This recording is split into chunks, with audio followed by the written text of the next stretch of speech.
Thanks for watching Mid-Morning this Thursday. Family, friends, and fans around the world are mourning Carrie Fisher. The actress and author, best known for playing Princess Leia in the Star Wars franchise, died yesterday at a Los Angeles hospital.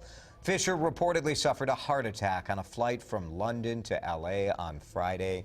She was 60 years old. This is a year where many people have noted the perhaps unusual number of celebrities who have died.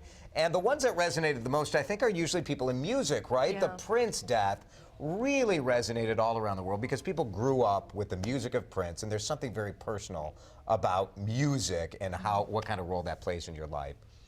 Carrie Fisher has a similar effect. Typically, you wouldn't see an actor with this sort of an impact, but Matt, it has to be that Princess Leia character is so important. Yeah, I mean, Star Wars has that sort of cultural relevance that very few other franchises have. And the Princess Leia character, I mean, this isn't a princess that's searching for her prince and is, oh, look how pretty I am. This is, you know, she's kind of a BA. You know, she's kicking butt there a little bit. Yeah. She's a fighter. She's a senator. She's a general. Like, I think there's all that stuff that you'd want your little girl to aspire to, as opposed to just like, let's try to make sure I'm pretty when I grow up. And very much ahead of its time, really, when you think about it. This is the early 80s, and today I feel like maybe in some ways that character resonates more than ever before. As you see, I thought it was really cool yesterday as people were posting like Halloween costume pictures of their own daughters dressed up as Princess Leia, and you think like, how cool. That's not just because people like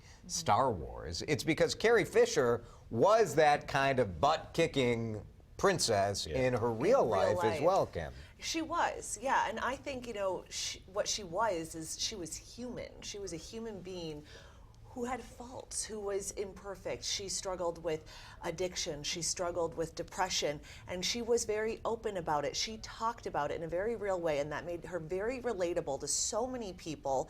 And in a way, she was this superhero in real life for all of us. And she removed some of the stigmas when it comes to those two things. I think so too, and I think that some of the things that we've been learning about her and kind of her behind-the-scenes experiences with, you know, Star Wars, and even, of course, the latest Star Wars film that came out, her talking to Daisy Ridley about not just becoming a sex symbol and for standing up for yourself, even within Hollywood, when she didn't do that during the original Star Wars films. And I think what strength that takes to be able to talk about that, and not a way that's putting down the films, but just is like empowering other women. Yeah, I think one of those lasting images from the Star Wars films is Carrie Fisher in the metal bikini, and she's always quick to point out, yep, that big slug guy put me in that thing because I was a sex slave, and then I came around and killed him. Right. Like, awesome. she got revenge. She is amazing.